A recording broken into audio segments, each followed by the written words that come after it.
Hey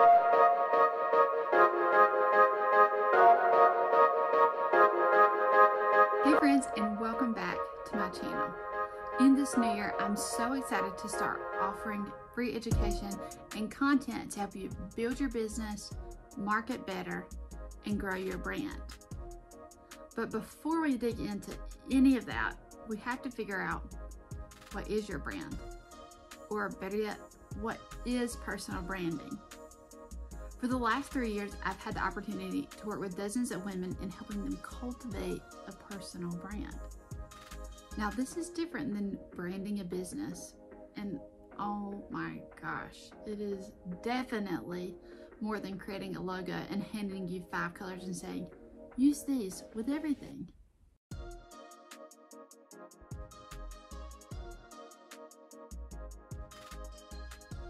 A personal brand goes deep. And one of the reasons I'm so passionate about this is I'm a 3rd generation small business owner from a small town. And what this means, and why it has anything to do with anything else, is that I've seen the impact that it makes not only in your business, but in your life when you capitalize on who you are as a person and not just what you can do for other people. So today, that's exactly what we're going to talk about. We're going to talk about where to start with personal branding. Hopefully by the end of this video, you'll have a good grasp on where to start as you create your own personal brand, and maybe even some homework. I've created a free worksheet down below to help you answer some questions once you've watched this video.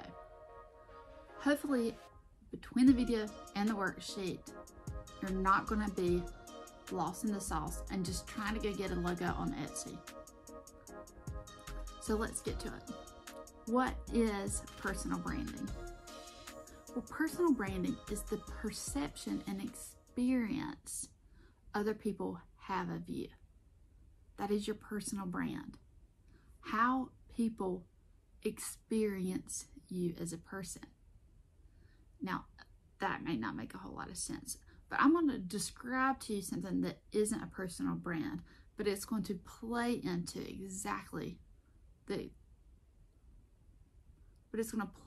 the exact methodology and psychology behind building a personal brand. So imagine, if you're my age, of course, going to the mall back in the 2000s in high school, maybe middle school, and you walk by a certain store. You can smell it. And I would say you could see it, but you really needed a flashlight to get around in there. There's pump rock music playing so loudly, my mom probably couldn't even hear what I was saying. And if you get close enough to the cash register, you'll see this huge screen where they're playing a live feed of surfing in California. And this is before live feeds was a big thing. Do you know where I'm talking about? Do you have any idea where this place may be? Or where you might be? The place is Hollister. Now, all my 90s babies know exactly what I'm talking about the experience of Hollister. Shoot, it may be still that same way. I've just not been in one in over a decade. But Hollister knew what I know and what so many other people know and understand about personal branding, and about branding in general, is that it encompasses all 5 senses. So the first point, your brand has to be an experience for all senses. Now, let's take it to a more personal example. Let's think about someone you know or loved in your childhood. I'm going to use the example of a grandmother. Maybe if it's not a grandmother for you, maybe it's an auntie, maybe it's a friend. But I want you to think about them for just a second. Do you smell something particular? Maybe it's White Diamonds, her perfume. Or maybe it's the smell of fried chicken as you walk into her house. When you think of her or him, do you see or experience a certain room? Do you think about walking into her formal dining room and you could hear the grandfather clock? Or do you think about walking into her kitchen that's covered in food and classic pottery? Or maybe you hear certain sounds like Wheel of Fortune playing. Or maybe it's your grandfather in the background. Maybe you smell faint smells of cigarette smoke or grease from your grandfather working. When we have fond memories of a certain person or a brand, it engages all of our senses. I know this to be so true because even today I can get a whiff of the cologne or aftershave my grandfather wore and smell it a mile away and think of him. You know it's a strong brand or a strong connection when you're at a store and you have the thought, oh my gosh, my mom would love that. Or, oh my goodness, this reminds me just of my grandmother, right? You know and understand that person so deeply that you can almost finish their sentences. Well, when you're developing a personal brand, you want to create an experience that they can almost anticipate every time they encounter you. One of the greatest compliments I get is when people are like, oh my gosh, you're the exact same in person as you are online. I'm like, well, gee whiz, of course. But the funny thing is so many people are not. Well, that leads to point number 2, consistency in your brand. The brand that you're trying to build or you're trying to cultivate has to be the same over and over and over again. This doesn't just have to do with style, even though style is certainly a component. But you want to make sure the way that you talk, the way you show up, the way that you move with people, the energy is consistent. If you're meek and mild, low-key, or even-keeled, it's okay to show up that way. Brands don't have to be loud and bright and vibrant. They could be subtle and soft. Brands are different because they're based on a person, not on a formula. They're not scientifically proven. This is the way you do it. There's this much spice. There's this much sound. There's this much this. Brands are proven by the consistency that they have in each experience. This is important in how we interact with our clients or our customers, our followers, but it's also just important in relationship. When creating a personal brand, you want to create it at your core, who you are innately. It doesn't want to be and it shouldn't be who you wish you were or who you want to be in the future. It needs to be who you are deep down on the inside. This way that no matter what room you walk into, who you greet at the mall, who you run into at Walmart, this 2 different people would testify to having the same experience of you. You want to show up the same each and every time. I'm looking at my notes because I don't want to leave any details out. So the next thing that you have to keep in mind is that you do not have to have the most perfect branding package, colors, logo, or even a perfect feed on Instagram in order to have a successful brand. Really and truly, you could not have a logo at all and already have a personal brand. The truth is because your personal brand is based on experience and perception, your brand has little to do with perfection and everything to do with authenticity. People can smell fake a mile and a half away. So don't be fake. Don't overdo it, or don't try to replicate what somebody else is doing. Trust your gut. And that's what you need to post. That's how you need to show up. But make sure that as you're trusting yourself at your core. You're not just doing something because someone else is doing it, or wearing something because someone else likes it. Well, it drives me crazy. You don't need to have everything perfect or to have the best of anything. You don't have to be the number one in your field in order to be competitive. You just need to actively be working on the best version of yourself.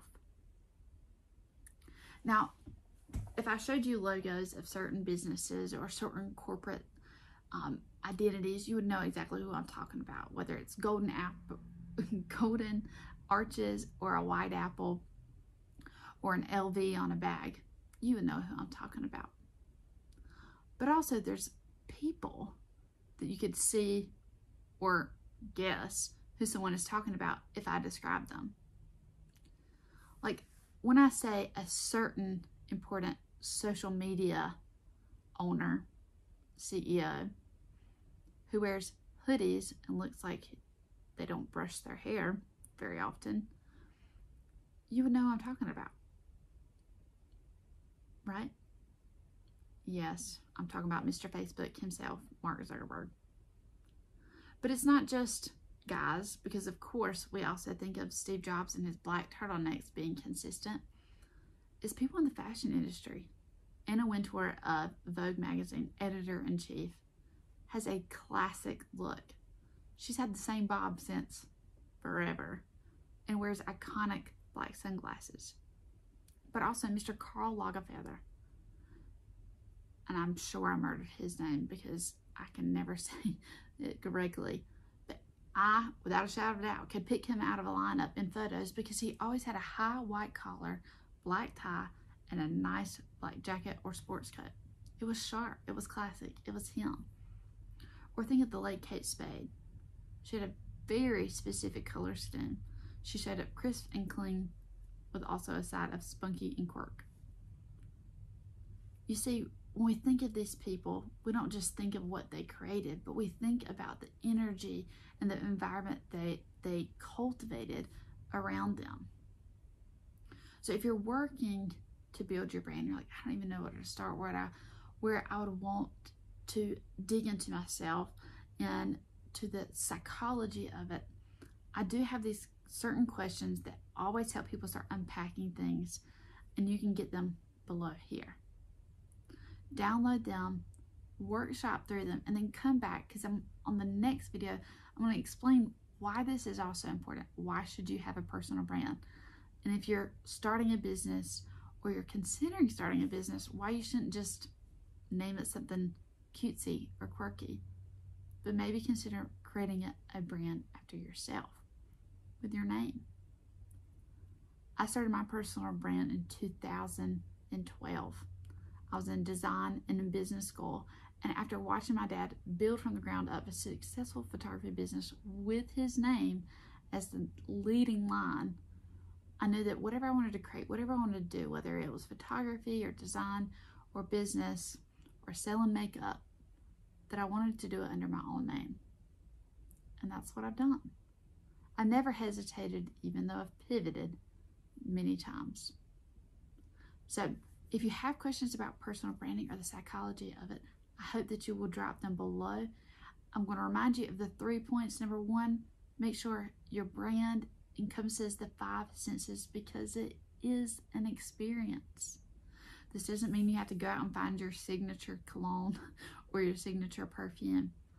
But you do want to think about when people come to your home, or when they show up to your Instagram, what can they imagine you doing?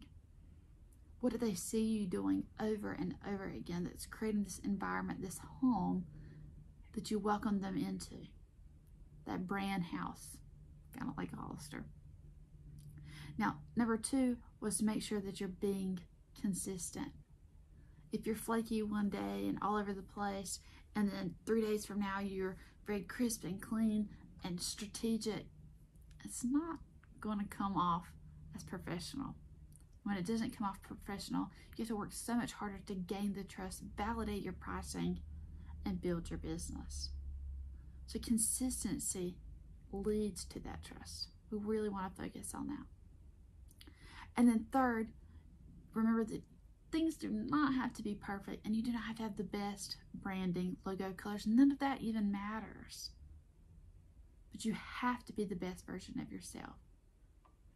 A lot of times this does require digging deep and asking yourself, why do I like the things I like? Do I have a farmhouse style house because it's what Hobby Lobby is selling, or because I genuinely love it? Are you wearing the shoes that you have on because you're influenced by an influencer, or because you're gonna love them forever? Think about who you are who you've always been. Capitalize on those traits. They're not just going to be interests or colors or details or decor in your house. They should be personality traits, qualities, values. So I hope you'll join me and come back and watch another video and learn more about personal branding, but hopefully this conversation helps it get started.